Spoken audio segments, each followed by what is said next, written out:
Good evening, my dears, and welcome back to Somnium. Tonight we walk alongside a man returned from fire, and a dragon whose soul is not a flame, but memory. We read Herr Lazarus and the Draken, a tale of strange survival and the price of returning whole. We are picking back up from the Grey Fairy book, and I invite you to Jump scare. Jump scare. Oh my god. That is very cute.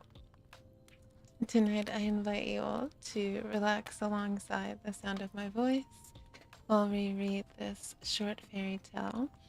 I didn't look ahead to see how many pages it was, but I think we'll probably only stream for about an hour this evening. Let's see. Let me do a mic check really quick.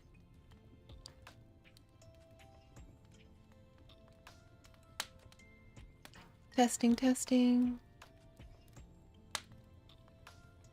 Okay, we sound a lot better than last week. Let's hope it continues that way.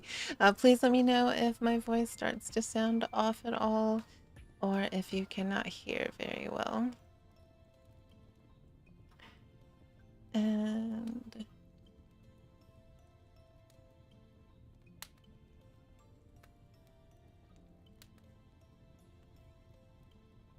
where did I route?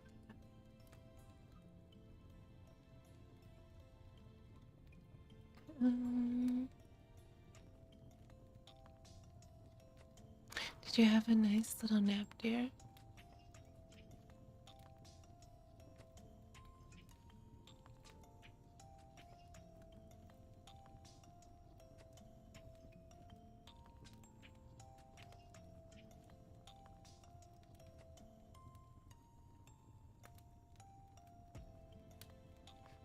Jump scare. Alright, let us begin. That was very cute. Alright. Herr Lazarus and the Draken. Eyes are heavy, mom's spaghetti. Then you should go back to sleep. Hopefully you do with this reading. It sounds like it's going to be like a nice adventure tale just from looking at the summary, so. Once upon a time. Oh, we're going to read this in our accent. Once upon a time, there was a cobbler named Lazarus who was very fond of honey. One day, as he ate some while he sat at work, the flies collected in such numbers that with one blow he killed 40. Oh my goodness. Can you imagine? Then he went and ordered a sword to be made for him, on which he had written these words, "With one blow I have slain 40. When the sword was ready, he took it and went out into the world. And when he was 2 days' journey from home, he came to a spring by which he laid himself down and slept. Now, in that country there dwelt Draken, one of whom came to the spring to draw water. There he found Lazarus sleeping, and read what was written on his sword. Then he went back to his people and told them what he had seen, and they all advised him to make fellowship with this powerful stranger. So the Draken returned to the spring, awoke Lazarus, and said that if it was agreeable to him, they should make fellowship together. Lazarus answered that he was willing, and after a priest had blessed the fellowship, they returned together to the other Draken, and Lazarus dwelt among them. After some days, they told him that it was their custom to take it turns to bring wood and water, and as he was now of their company, he must take his turn. They went first for water and wood, but at last it came to Lazarus's turn to go for water. The Draken had a great lantern bag holding 200 measures of water. This Lazarus could only, with great difficulty, drag empty to the spring, and because he could not carry it back full, he did not fill it at all, but instead he dug up the ground all round the spring. Oh, leathern bag, I'm sorry. As Lazarus remained so long away, the Draken sent one of their numbers to see what had become of him. And when this one came to the spring... Spring? It's like a smaller river. It's usually the body of water before a river. He said to him, "We will no more plague ourselves by carrying water every day. I will bring the entire spring home at once, and we shall be freed from this burden." But the Draken called out, "On no account, Herr Lazarus, else we shall all die of thirst." Spring. Spring. Spring trap. Very funny. "Rather, we will carry the water ourselves in turns, and you alone shall be exempt." Next it comes to be Lazarus's turn to bring the wood. Now, the Draken, when they fetched the wood, always took an entire tree on their shoulders, and so carried it home. Because Lazarus could not imitate them in this, he went to the forest, tied all the trees together with a thick rope, and remained in the forest till evening. Again, the Draken sent on of them after him to see what had become of him, and when this one asked what he was about, Lazarus answered, "I will bring the entire forest home at once, so that after that we may have rest." But the Draken called out, "By no means, Herr Lazarus, else we shall all die of cold. Rather, we will go ourselves to bring wood, and let you be free." And then the Draken tore up one tree, threw it over his shoulder, and carried it back home. When they had lived together for some time, the Draken became weary of Lazarus, and agreed among themselves to kill him. Each Draken, in the night while Lazarus slept, should strike him a blow with the hatchet. But Lazarus heard of the scheme, and when the evening came, he took a log of wood, covered it with his cloak, laid it in the place where he usually slept, and then hid himself. In the night the Draken came, and each one hit the log a blow with his hatchet till it flew into pieces. Then they believed their object was gained, and then lay down again. Thereupon Lazarus took the log, threw it away, and laid himself down in its stead. Towards dawn, he began to groan, and when the Draken heard that, they asked what ailed him, to which he made answer, "The gnats had stung me horribly." This terrified the Draken, for they believed that Lazarus took their blows with gnats till the gnat stinks, and they determined at any price to get rid of him. Next morning, therefore, they asked him if he had not wife or child, and said that if he would like to go and visit them, they would give him a bag of gold to take away with him. He agreed willingly to this, but asked further to one of the Draken should go with him to carry the bag of gold. They consented, and one was sent with him.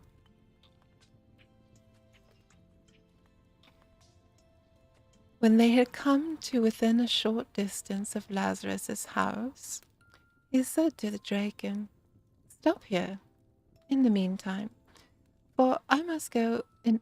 I must go in front and tie up my children, lest they eat you." Perception is everything. So he went and tied his children with strong ropes, and said to them, "As soon as the Draken comes in sight, call out as loud as you can, 'Draken flesh! Draken flesh!'" So, when the Draken appeared, the children cried out, "Draken flesh! Draken flesh!" To this so terrified the Draken that he let the ball fall and fled, or the bag fall and fled. He said, "I'm going to take my ball and go." On the road he met a fox, which asked him why he seemed so frightened. He answered that he was afraid of the children of Herr Lazarus, who had been within a hairbreadth of eating him up. But the fox laughed and said, "What? You are afraid of the children of Herr Lazarus? He had 2 fowls, one of which I ate yesterday, and the other I will go and fetch now. If you do not believe me, come and see for yourself, but you must first tie yourself onto my tail." The plot thickens.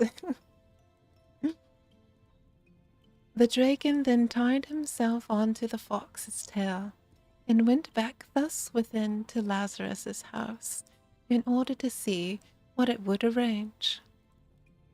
There stood Lazarus with his gun raised ready to fire, who, when he saw the fox come along with the Draken, called out to the fox, "Did I not tell you to bring me all the Draken, and you bring me only one?"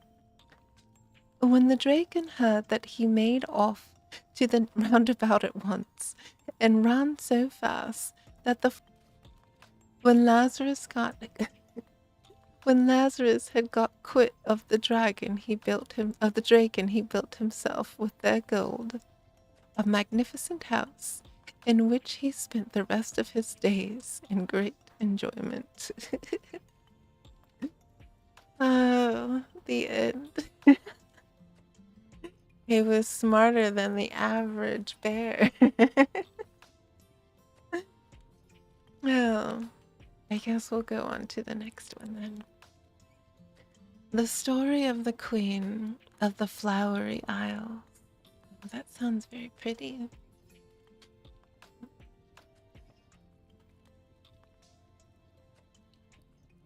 We're buffering.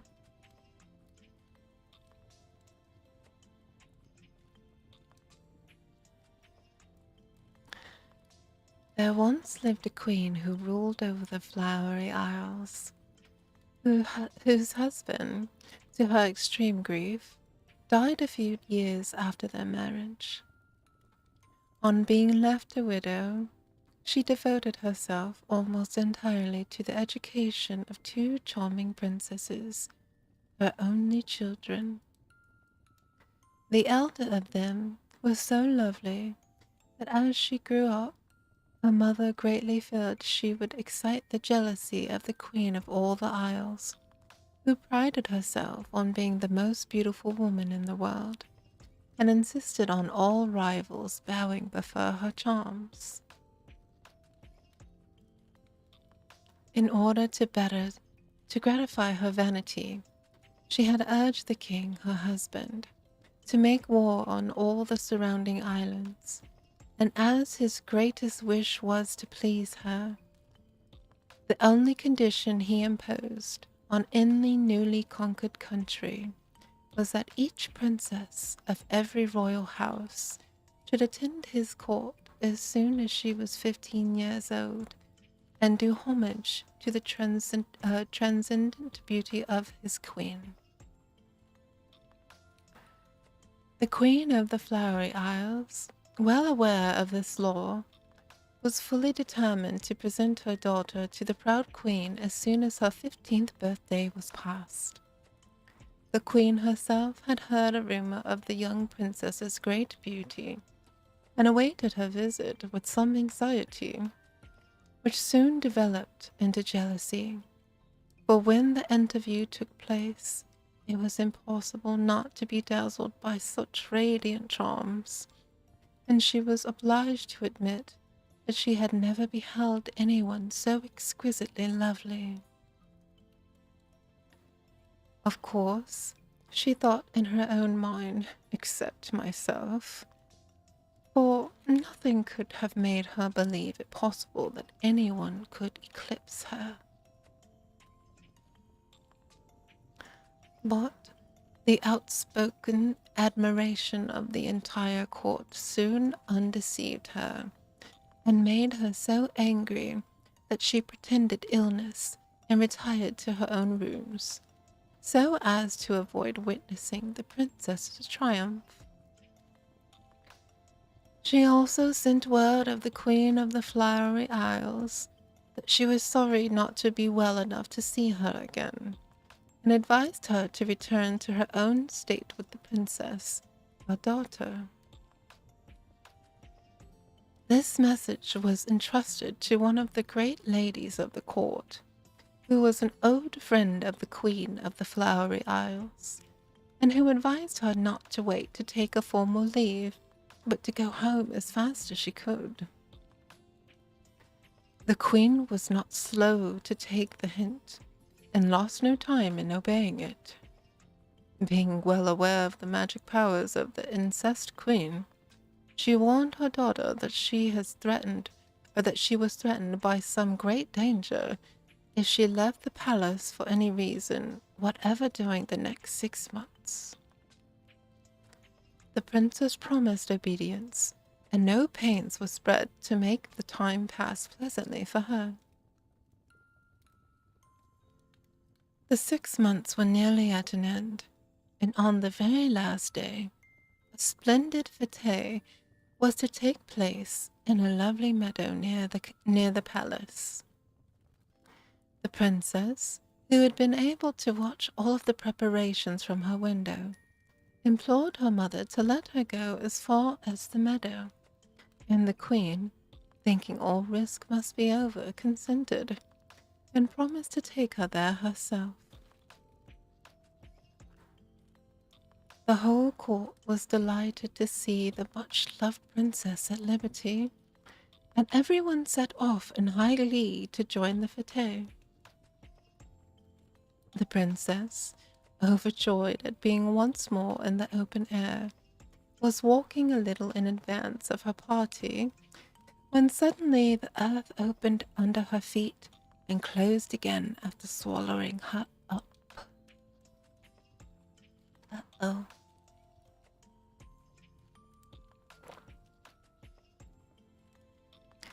The queen fainted away with terror, and the younger princess burst into floods of tears and could hardly be dragged away from the fatal spot, whilst the court was overwhelmed with horror at so great a calamity. Orders were given to bore the earth to a great depth, but in vain. Not a trace of the vanished princess was to be found. She sank right through the earth and found herself in a desert place, with nothing but rocks and trees, and no sign of any human being. The only living creature she saw was a very pretty little dog, who ran up to her and at once began to caress her. She took him into her arms, and after playing with him for a little, put him down again, when he started off in front of her looking round from time to time as though begging her to follow. She let him lead her on, and presently reached a little hill from which she saw a valley full of lovely fruit trees, bearing flowers and fruit together. The ground was also covered with fruits and flowers, and in the middle of the valley rose a fountain surrounded by a velvety lawn. The princess hastened to this charming spot, and sitting down on the grass, began to think over the misfortune which had befallen her, and burst into tears as she reflected on her sad condition. The fruit and clear fresh water would, she knew, prevent her from dying of hunger or thirst, but how could she escape if any wild beasts appeared and tried to devour her? At length, having thought over every possible evil which could happen, the princess tried to distract her mind by playing with the little dog. She spent the whole day near the fountain, but as night drew on, she wondered what she should do, and when she noticed that the little dog was pulling at her dress. She paid no heed to him at first, but as he continued to pull her dress and then run a few steps in one particular direction, she at least decided to follow him. He stopped before a rock with a large opening in the center, which he evidently wished her to enter. The princess did so, and discovered a large and beautiful cave, lit up by the brilliance of the stones with which it was lined, with a little couch covered with soft moss in one corner. She lay down on it, and the dog at once nestled at her feet. Tired out with all she had gone through, she soon fell asleep.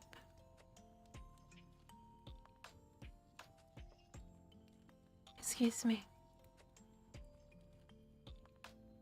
Next morning, she was awakened very early by the sound of many birds. The little dog woke up too, and sprang round her in his most caressing manner. She got up and went outside, and the dog, as before, running on in front and turning back constantly to take her dress and draw her on.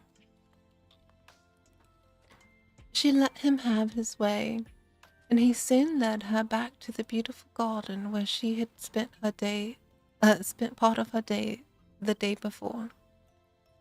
Here she ate some fruit, drank some water of the fountain, and felt as if she had made an excellent meal. She walked about amongst the flowers, played with her little dog, and at night returned to sleep in the cave. In this way, the princess passed several months, and, as her first terrors died away, she gradually became more resigned to her fate. The little dog, too, was of great comfort and her constant companion. One day, she noticed that he seemed very sad, and did not even caress her as usual. Fearing he might be ill, she carried him to a spot where she had seen him eat some particular herbs, hoping they might do him good, but he would not touch them. He spent all the night too, sighing and groaning as if in great pain.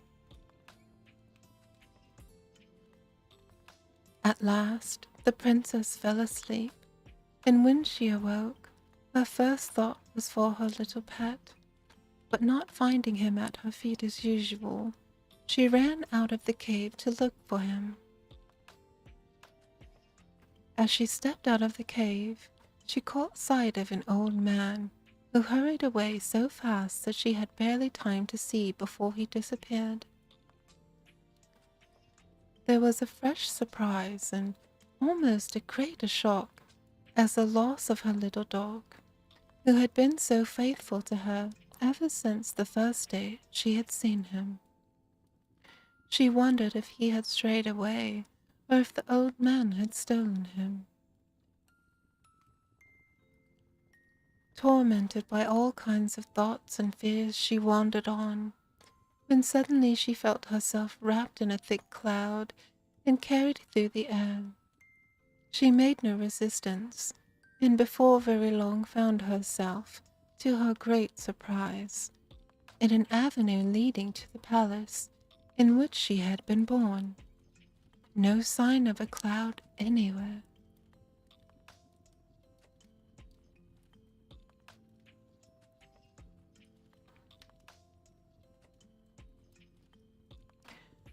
As the princess approached the palace, she perceived that everyone was dressed in black, and she was filled with fear as the cause of this mourning. She hastened on and was soon recognized and welcomed with shouts of joy. Her sister, hearing the cheers, ran out and embraced the wanderer with tears of happiness, telling her that the shock of her disappearance had been so terrible that the mother had only survived it a few days.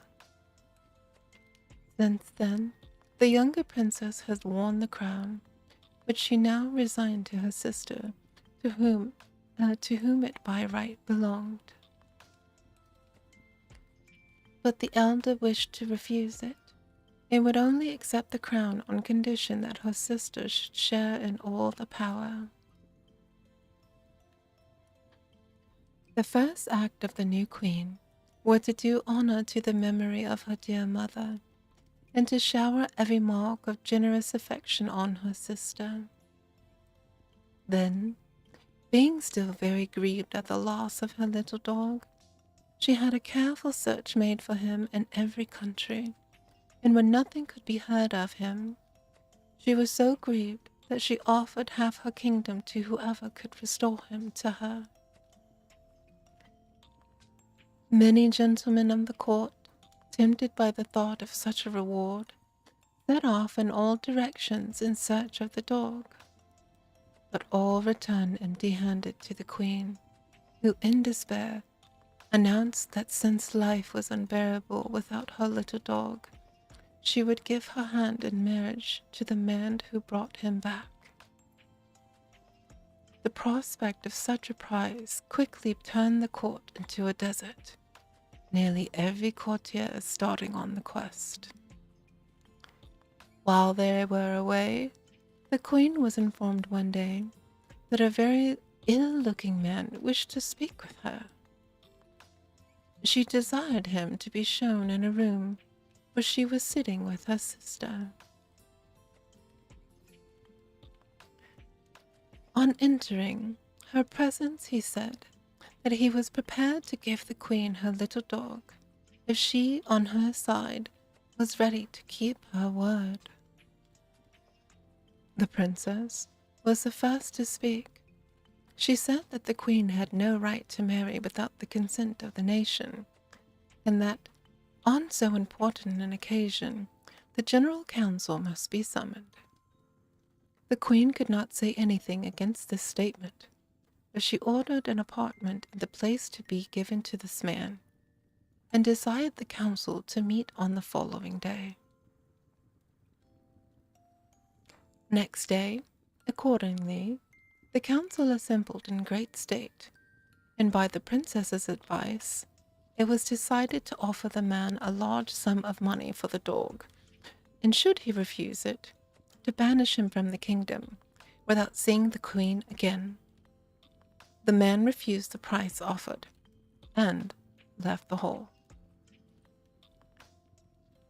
The princess informed the queen of what had passed, and the queen approved of all, but added that she was her own mistress.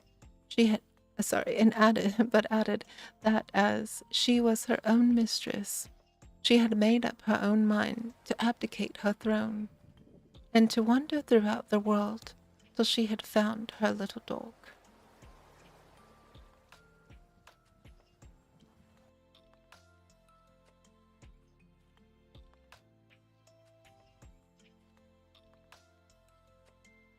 Oh, I forgot to put up our little cafe.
I wonder if it's actually better to have the background up because it's actually kind of cozy.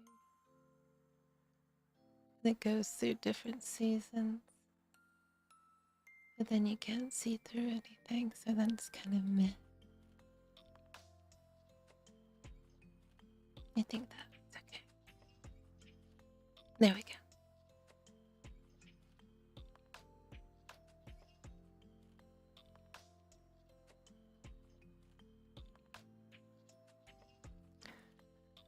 The princess was much alarmed by such a resolution. Oh, I went over 2 paragraphs. Next day, accordingly, the council assembled in great state, and by the princess's advice, it was decided to offer the man a large sum of money for the dog, and should he refuse it, to banish him from the kingdom without seeing the queen again. The man refused the price offered and left the hall. The princess informed the queen of what had passed, and the queen approved of all, but added that, as she was her own mistress, she had made up her mind to abdicate her throne and to wander through the world till she had found her little dog.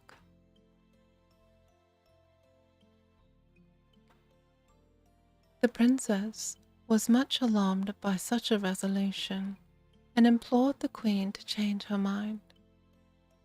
Whilst they were discussing the subject, the chamberlains appeared to inform the queen that the bay was covered with ships. The 2 sisters ran to the balcony and saw a large fleet in full sail for the port. In a little time, they came to the conclusion that the ships must come from the friendly nation, as every vessel was decked with gay flags, streamers, and pinions, and the way was led by a small ship flying a great white flag of peace. The queen sent a special messenger to the harbor, and was soon informed that the fleet belonged to the Prince of Emerald Isles, who begged leave to land in her kingdom and to present his humble respects to her. The queen at once sent some of the court dignitaries to receive the prince and bid him welcome.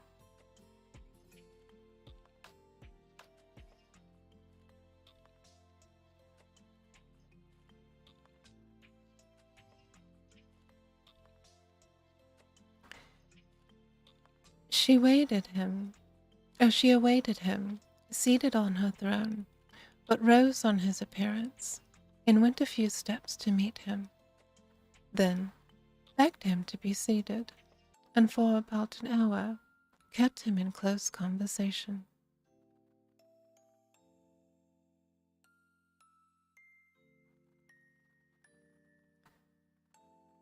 The prince was then conducted to a splendid suite of apartments, and the next day he asked for a private audience. He was admitted to the queen's own sitting room, where she was sitting alone with her sister. After the first greetings, the prince informed the queen that he had something very strange to tell her, which she only would know to be true. "Madam," said he, "I am a neighbor of the Queen of all the Isles, and a small isthmus connects part of my state with hers.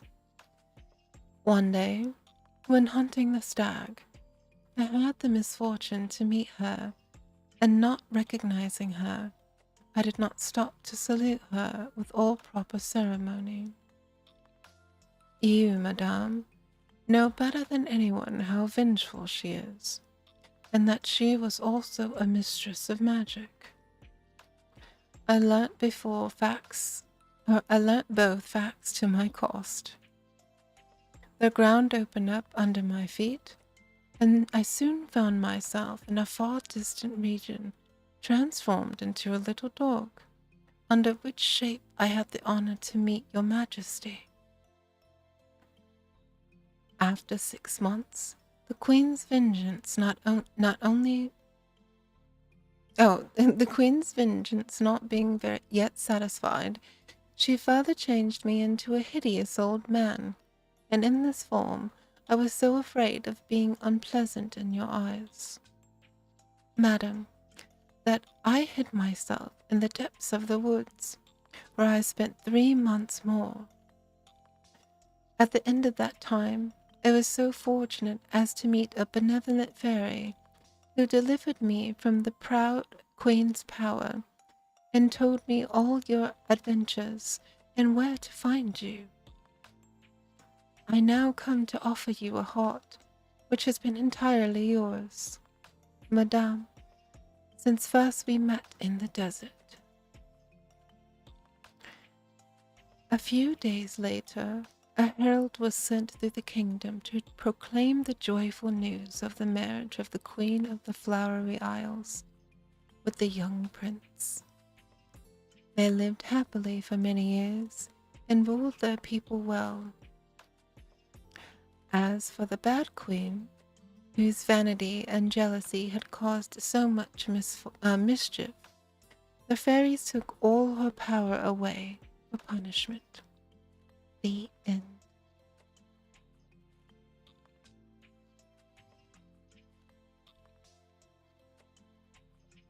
Oh, darn it. The next one's actually kind of long. Let me go to the one after that.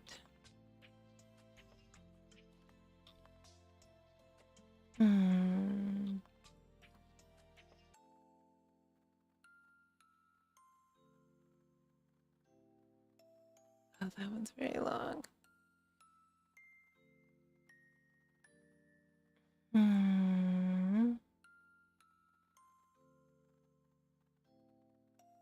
That's okay.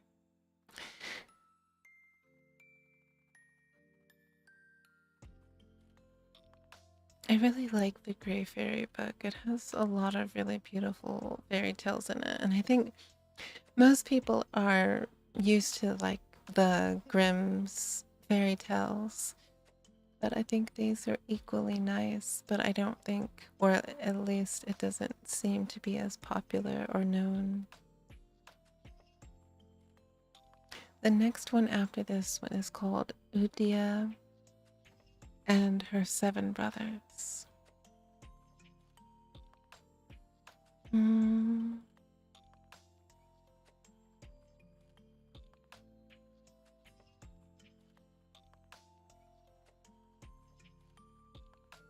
Or let's see.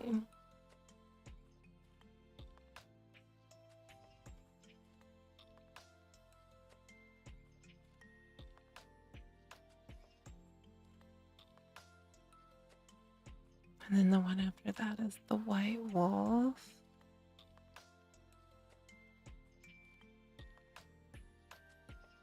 Muhammad with the magic finger.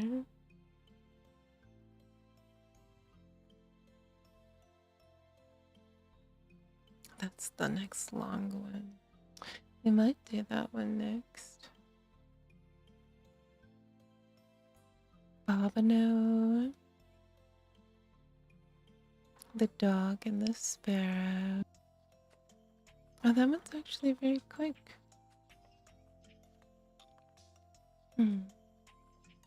So maybe because those two are long together.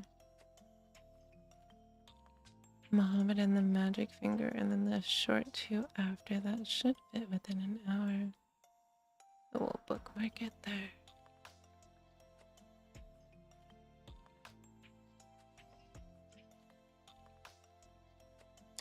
Alright, my dear. I hope that that was a very cozy reading for your Thursday night. As Friday is here for some and approaching for others, I hope that your weekend is very relaxing, filled with fun.